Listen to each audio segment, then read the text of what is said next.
Sheikh Ramzy, you're the Muslim chaplain to Oxford Brookes, Yes. and you would like to involve us in a scholar's response to some of these questions and Yes. help us to understand a little bit more about what Ramadan is from an Islamic perspective.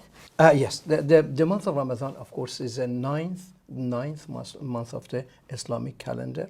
And of course, the importance of the month of Ramadan is, as Allah subhanahu wa ta'ala says, شهر رمضان الذي أنزل فيه القرآن إلى آخر فمن شهد منكم الشهر فليصم. That means any of you who are in this month, seen in this month, they should fast. Of course, you talk about the Muslims. And the people fast because first is, of course, command of the Almighty God. The second one is revealing the Holy Quran. The Holy Quran, which it takes you, we believe, the Muslim believe, the Holy Quran takes you to paradise. Therefore, the way of the paradise opened, and the people are waiting. For example, many people wait months and months to come to Ramadan to hold it. That means they are waiting for it, impatiently waiting for it. And when they go the month of Ramadan, they are so sad because it was a holy month and gone.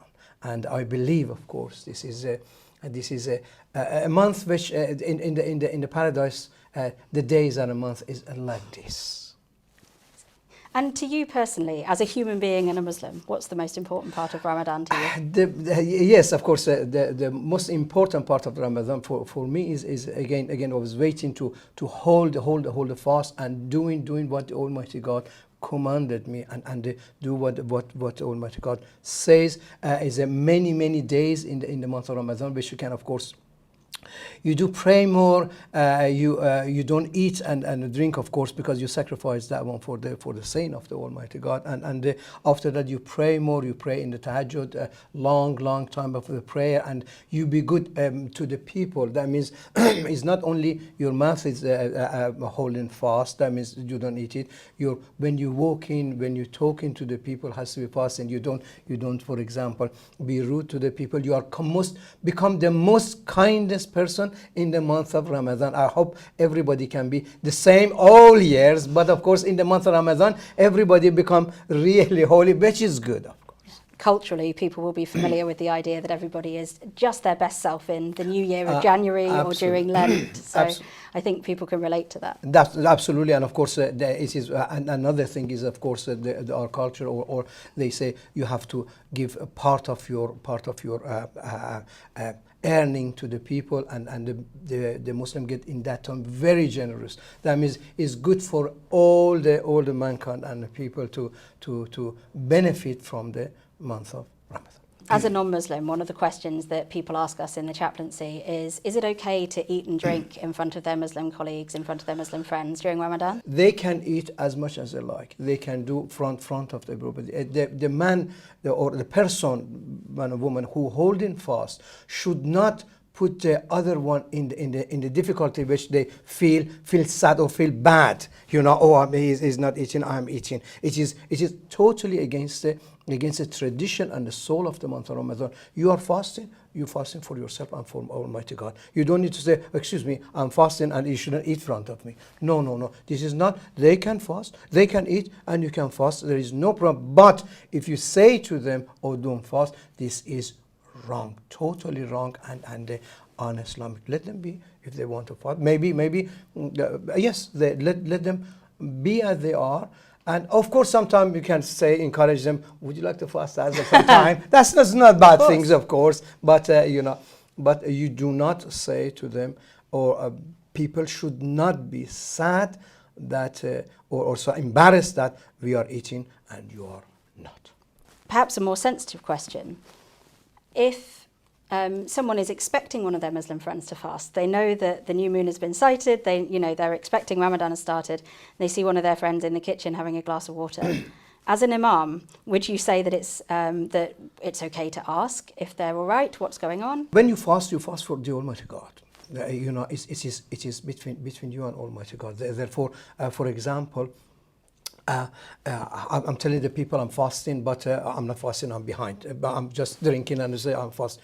No, if they are, is a legitimate, you don't ask him why. It is not of your, not another person concern, because he may be ill, you want to take the medicine, or she may be in a time of the month which you are not allowed to hold, you know what I'm saying? Not So allowed to are you hold. saying that menstruating women are not Not holding allowed the to. fast No, during no Ramadan? hold fast. Okay. And after that, they hold after that. Yeah. That means a few days which they lost, they kill it after that. This is the And it's between the person, God, and their imam, right? yes, and of course you don't know, you don't ask the people why, or tell them off if the Muslim were because you don't know what is that. Maybe he has got a cancer and he says I have to drink and I have to do that, I have to do that, and as soon as you ask him, he says I've got a cancer, and say oh you shame yourself, say, oh I'm sorry to hear that.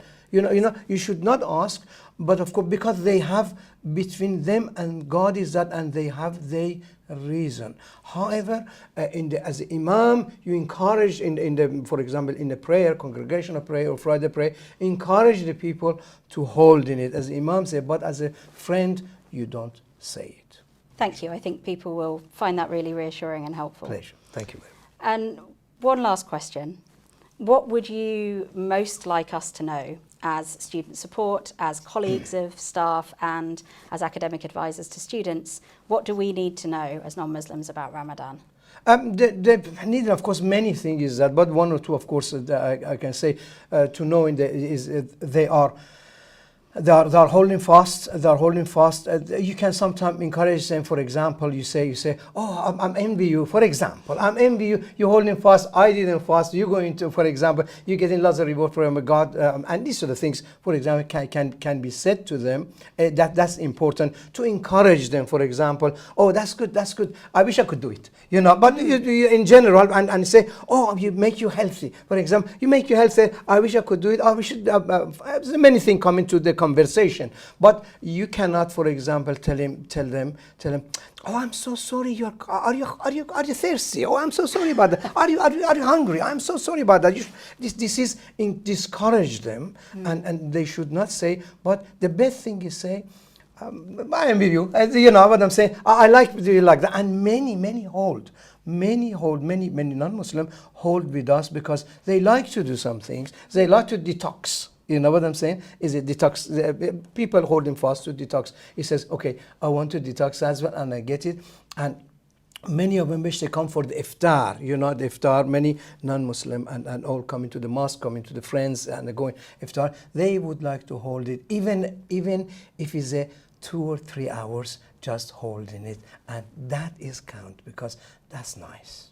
So you'd like to encourage people to be encouraging to the people they see fasting. Don't sympathise because they don't need your sympathy. Yeah. If you sympathise him, that means he's get upset. And I had to say, oh no. So that means it looks like a coming to the, oh, your God is very straight. It says you shouldn't drink.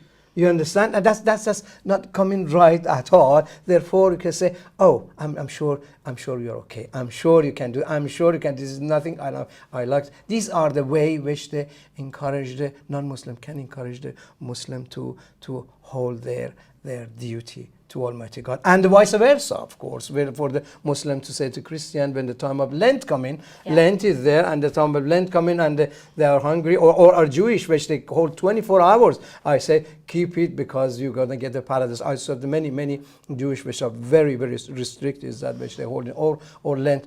Okay, this is a way to paradise, and you. I hope you enjoy what you're doing.